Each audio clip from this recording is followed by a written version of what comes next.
ಕೇಳಿದ್ರು ಬಂದಿರಲಿಲ್ಲ ನೀವು. ಬರೋದಿದ್ರೆ ಇನ್ನೊಂದ್ಸಲ ಯಾರನ್ನ ಕರೀಲಿಕ್ಕೆ ಕಳಿಸ್ತೀವಿ. ಆಯ್ತು, ಹೋಗ್ತೇನೆ. ನೋಡಿ, ನೀವು ಹೋಗಿ ಅಕ್ಷತೆ, ಹೂವಿನ ಹಾರ, ಮಂಗಲ ಸರ, ಮುಖ್ಯವಾಗಿ ತವರು ಮನೆ ತಿಳ್ಕೊ ಬದಲು ಮತ್ತು ಅರ್ಜುನ ಕಟ್ಟಿಗೆ ತೆಗೆದುಕೊಂಡ್ಬಂದು ನಾನು ಶ್ರೀಗಳನ್ನು ರೆಡಿ ಮಾಡ್ಕೊಂಡ್ ಬರ್ತೀನಿ.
ನಿಮ್ಮ ತಂಗಿ ಮದುವೆಗೆ ನೀ ಕರೆದಿದ್ದರು ನಾ ಬರ್ಬೇಕಾಯ್ತು.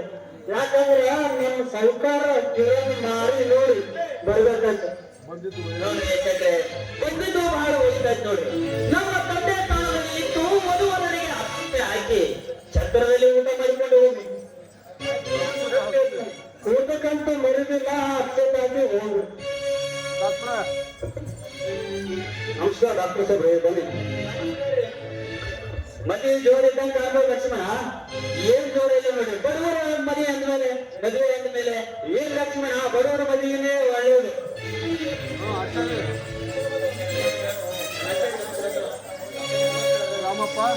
ರಾಮಪ್ಪ, ಬೇಗ ಹೋಗಿ ಹೂವಿನ ತಟ್ಟೆಯನ್ನು ತೆಗೆದುಕೊಂಡು ಬಾರಪ್ಪ.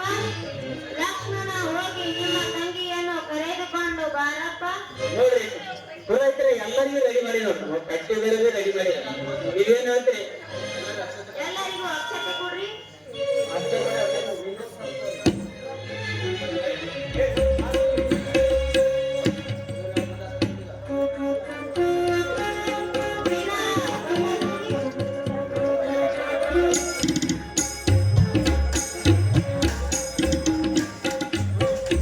ದೇವಲಗ್ನಂ ಸುಧನಂದು ದೇವ ಭಾರವಂ ಚಂದ್ರವನಂದು ದೇವ ವಿದ್ಯಾವರಂ ದೈವಬಲ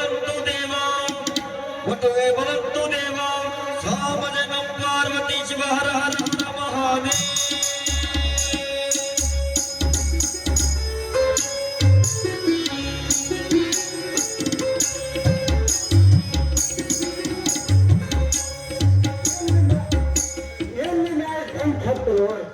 ಯಾಕೆ ಮನೆ ಸಾವುಕಾರ ಮನೆ ರಾಮನ ಮನೆ ಅಂತ ಸಂಖ್ಯೆ ಅಂತೂ ಇಂತೂ ಮದುವೆ ಅಂತ ಇತ್ತು. ಮತ್ತ ಜರ ಗಣ್ಯ ಹೆಸರು ಹೇಳ್ರಿ. ಹೊರಪಾಟ್ ಹೇಳ್ರಿ. ಅಕ್ಕೋರ ಮೊದಲು ನೀವು ಹೇಳ್ಬೇಕು. ಹೇಳಪ್ಪ ಕಿರಣ ಹೇಳು ಬಾ ಪಟ್ನೆ. ಹಲ್ಲಿಗೆ ಕುಂಕುಮ ಚಂದ, ಕೊಳ್ಳಿಗೆ ಮಾಂಗಲ್ಯ ಚಂದ, ಕಾಲಿಗೆ ಕಾಲುಗಳು ಚಂದ, ನನ್ನ ಕದಿನೀರು ನನಗೆ ಚಂದ. ಕಿರಣ್ ದೇವನ ಹೋಗಿ ತುಪ್ಪ ನೆಲ್ಲ ಕೂತು ನ್ಯಾರಿ ಮಾಡ್ತಾ ಶಿಲ್ಪ ಅದೇ ಆ ಕಷ್ಟ.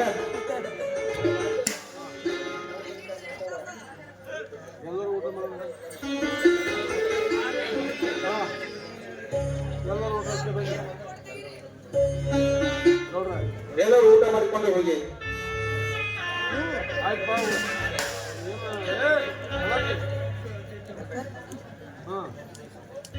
ಆಯ್ತು ಊಟ ಮಾಡಿಕೊಂಡೆ ಹೋಗ್ತೇವೆ ನಮ್ಮಪ್ಪವ್ರು. ಆಯ್ತಾಯ್ತು ಚಕ್ರೆ, ಊಟ ಮಾಡಿಕೊಂಡು ಹೋಗಿ. ಡಾಕ್ಟ್ರೆ ನೀವು ಸಹಿತ ಊಟ ಮಾಡಿಕೊಂಡು ಹೋಗಿ. ಆಯ್ತಪ್ಪ ಲಕ್ಷ್ಮಣ, ನಾನು ಊಟ ಮಾಡಿಕೊಂಡು ಹೋಗ್ತೀನಿ. ಬರ್ತೀನಿ ರಾಮ.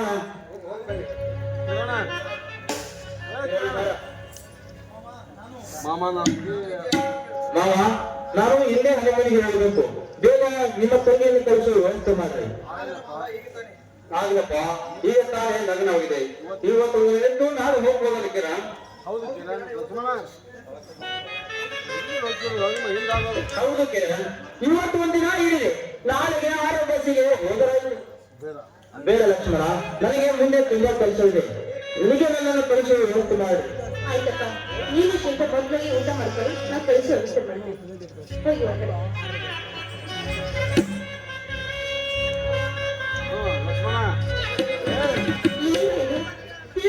ನೀವೇ ಇದಕ್ಕೆ ಯಾಕೆ ನಿಂತ್ಕೊಂಡ್ಬಿಟ್ರೆ ಹೇಗೆ? ಲಕ್ಷ್ಮಣ, ನೀನು ಕೂಡ ಓದ್ಕೊಳ್ಳೋದು, ನಿಮ್ಮ ಮಗನಿಗೆ ಸಮಾಧಾನ ಹೇಳೋದನ್ನ ಬಿಟ್ಟು ಹೀಗೆ ಆಟ ಇದೆಯಲ್ಲೋ. ನನ್ನ ತಂಗಿಯು ಗಂಡನ ಮನೆಗೆ ಹೊತ್ತಾಗಿ ಹೋಗುತ್ತಿದ್ದಳೆಂದ ಮೇಲೆ ಯಾರು ಅಣ್ಣಂದಿರಿಗೆ ದುಃಖ ಆಗುವುದಿಲ್ಲ. ಅತ್ತಿಗೆ ಯಾರು ಅಣ್ಣಂದಿರಿಗೆ ದುಃಖ ಆಗುವುದಿಲ್ಲ. ಹೌದು ಸೀತಾ, ಇಷ್ಟು ದಿನ ನಮ್ಮ ತಂಗಿಯನ್ನು ಬಿಟ್ಟು ಒಂದರ ಇಟ್ಟಿರಲಿಲ್ಲ. ನಮ್ಮ ತಂಗಿಯನ್ನು ತವರ ಮನೆ ಬಿಟ್ಟು ಗಂಡನ ಮನೆಗೆ ಹೋಗ್ತದಾಗ ದೊಡ್ಡದು ಆಗುವುದೇ.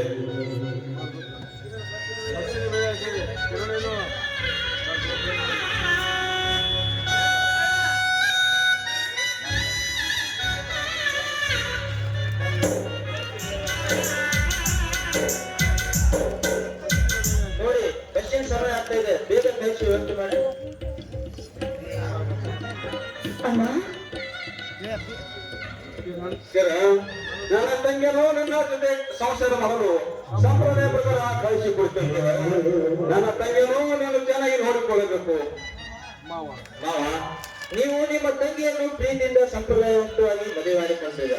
ನೀವು ನಿಮ್ಮ ತಂಗಿಯನ್ನು ಎಷ್ಟು ಪ್ರೀತಿಯಿಂದ ನೋಡಿಕೊಂಡಿದ್ದೀರಿ, ಅದಕ್ಕಿಂತ ಹೆಚ್ಚಾಗಿ ನಾನು ನೋಡಿಕೊಳ್ಳುತ್ತೇನೆ. ಅದರ ಜವಾಬ್ದಾರಿ ನನ್ನದು. ಹೌದು ಹೆಣ್ಣೊಂದ ಮೇಲೆ, ಹೆಣ್ಣು ಹುಟ್ಟಿದ ಮೇಲೆ ಗಂಡನ ಮನೆಗೆ ಹೋಗಲೇಬೇಕು. ಒಂದಲ್ಲ ಒಂದು ದಿನ ನೋಡಿಕೆ ನನ್ನ ತಂಗಿಗೆ ಚೆನ್ನಾಗಿ ನೋಡಿಕೊಳ್ಳುತ್ತ ನಿನಗೆ ಕೈ ಮುಗಿದಿದ್ದಾರೆ. ಲಕ್ಷ್ಮಣ, ನಾನು ಕಲಿತವನು, ನಿಮ್ಮ ತಂಗಿಯನ್ನು ಚೆನ್ನಾಗಿ ನೋಡಿಕೊಳ್ಳುತ್ತೇನೆ.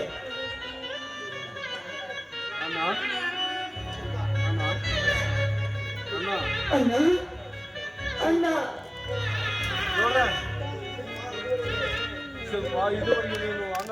ಸ್ವಲ್ಪ ಇದುವರೆಗೆ ಈ ಅಣ್ಣನ ಮನೆಯಲ್ಲಿ ಅವರಿಗ ಊರಿನಂತೆ ಬೆಂದರು ಅಮ್ಮ. ಇಲ್ಲಿ ಭಕ್ತರು ಬೆಳೆದು ಬಂದರೂ ನಿನಗೆ ಯಾವುದೂ ಕಷ್ಟವೂ ಕೊಟ್ಟಿಲ್ಲ. ಈ ಅಣ್ಣನ ಬಿಟ್ಟು ನಿನ್ನ ಗಂಡನ ಮನೆಗೆ ಹೊರಬರಬೇಕಾಗಿ. ಹೌದಮ್ಮ, ಹೌದು. ನಿನ್ನ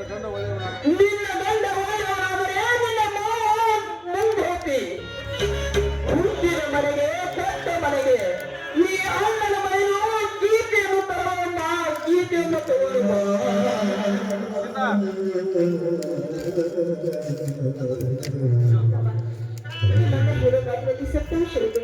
ಯಾವುದೇ ಹೆಣ್ಣು ಒಳ್ಳೆಯ ರೀತಿಯ ಗಂಡನ ಮನೆಗೆ ಸಂಸಾರ ಮಾಡ್ಕೊಂಡು ಹೋದ್ರೆ ಆ ಹೆಣ್ಣು ಹುಟ್ಟಿದ ಮನೆಯು ಕೊಟ್ಟ ಮನೆಯು ಕೀರ್ತಿ ತರ್ತಾರಪ್ಪ. ಅಂತಿಗೆ ಅಣ್ಣ ತವರು ಮಂದಿ ಕಳಂಕ ತರುವಂತ ಕೀರ್ತಿ ಕೆಲಸ ನಾನು ಯಾವತ್ತೂ ಮಾಡುವುದಿಲ್ಲ ಅಲ್ಲ. ತವರು ಮನೆಯ ಕೀರ್ತಿ ತಪ್ಪಲಿ ಅಣ್ಣ. ನನಗೆ ಆಶೀರ್ವಾದ ಮಾಡಿ 3 ವರ್ಷ ನಾನು ಮುತ್ತೈದೆಯಾಗಿ ಮಾಡಬೇಕು. ನಿಮ್ಮ ಆಶೀರ್ವಾದ ಸದಾ ನನಗೆ ಕೀರ್ತಿ ಇರಬೇಕು.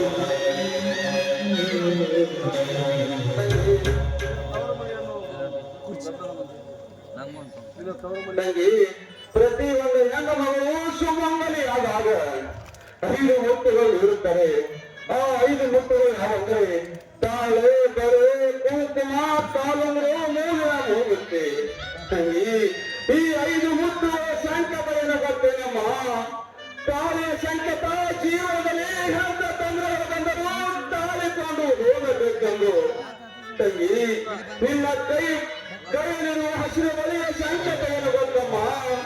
ಹಸಿರು ಶಾಂತಿಯ ಸಂಕಟ. ಪ್ರತಿಯಾದರೂ ಪ್ರತಿಯ ಮನೆಯಲ್ಲಿ ಅವನ ಮನದಲ್ಲಿ ಯಾವ ಕಲೆಗಳು ಹೊರ ಬಂದರೂ ಅವನ ಶಾಂತದಿಂದ ಬಗೆಹರಿಸಿಕೊಳ್ಳಬೇಕಮ್ಮ. ಶಾಂತದಿಂದ ಬಗೆಹರಿಸಿಕೊಳ್ಳಬೇಕು.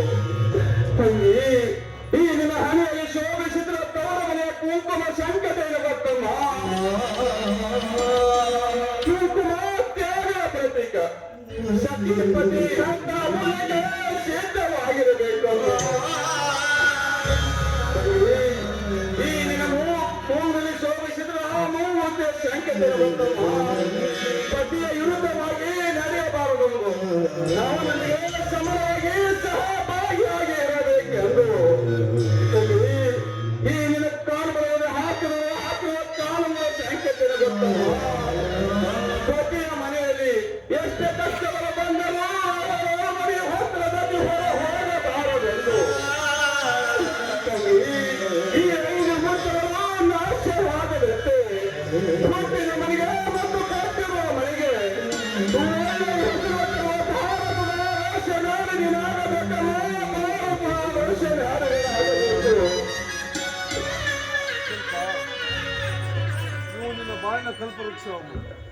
ತಂಗಿ ಶಿಲ್ಪ, ಈ ಎಲ್ಲ ನಿನ್ನ ಕಣ್ಣನ್ನ ಅಣ್ಣ ವೇಳೆಗೆ 5 ಮುತ್ತುಗಳು ನಿನ್ನ ಬಾಳಿನ ಕಲ್ಪರಕ್ಷೆ. ನಿನ್ನ ಸಂಸಾರದಲ್ಲಿ ಅರಿತುಕೊಂಡರೆ ನಿನ್ನ ಜೀವನವು ಸುಖಮಯವಾಗಿ ಮಾರುವುದಮ್ಮ.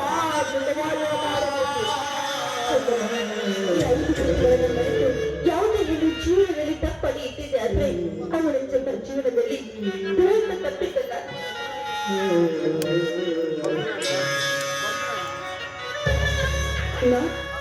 ಅದ್ಕೆ ನಾನಿಲ್ಲಿ ಹೋಗಿ ಬರ್ತೀನಿ ಅಲ್ಲ. ಬರೀ ಮೊದಲು ತಂಗಿ ಹುಡುಕಿದ್ದು ತಂಗಿ,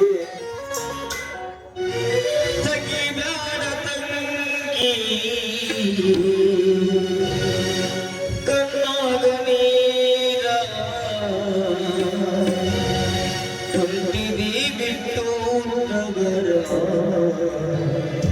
ನಿನ್ನವರ ಹೊಂಟಿದಿ ಬಿಟ್ಟು ನಗರ ನಿನ್ನವರ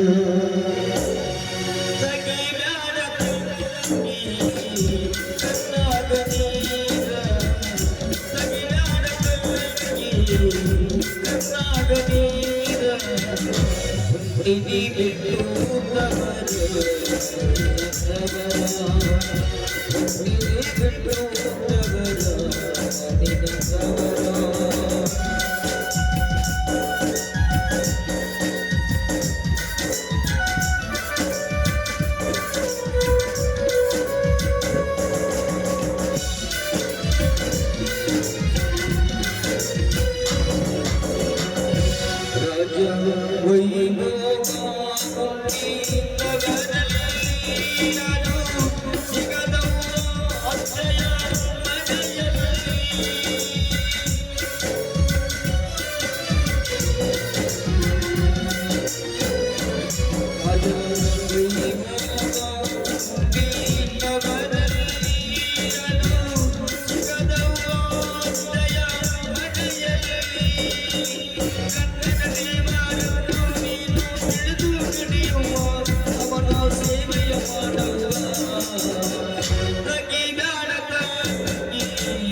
ಕಣ್ಣಾಗ ನೀರ ತೆಗಿಬ್ಯಾಡ ತಂಗಿ ಕಣ್ಣಾಗ ನೀರ ಹುಟ್ಟಿದಿ ಬಿಟ್ಟು ತವರ ನಿಗದವರ ಹುಟ್ಟಿದಿ ಬಿಟ್ಟು ತವರ ನಿಗದವರ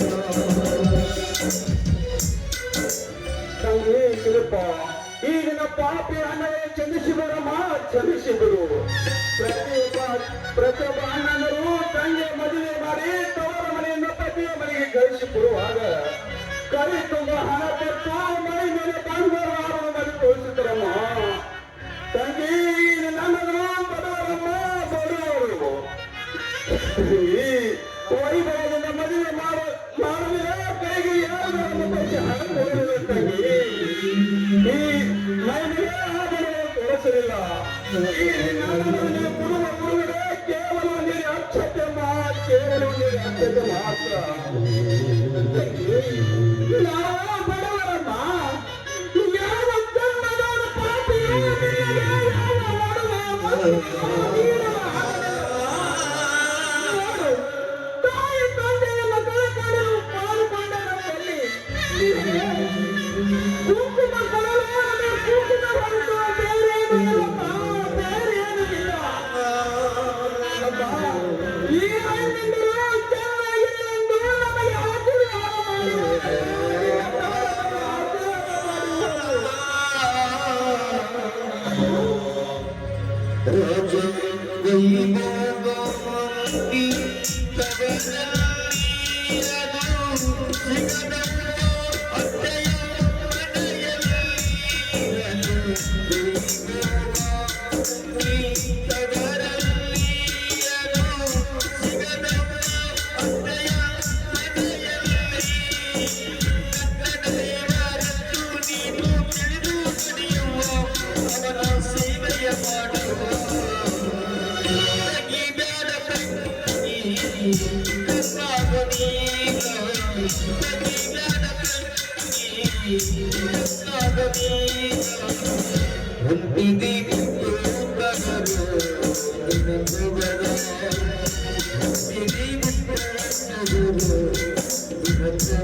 ಸೀತಾ, ನನ್ನ ತಂಗಿ ಯಾವುದೇ ಆಭರಣಗಳಿಲ್ಲದೆ ಬಿಟ್ಟು ಮನೆ ಗೌರವದಂತೆ ಹೋಗುತ್ತಾರೆ.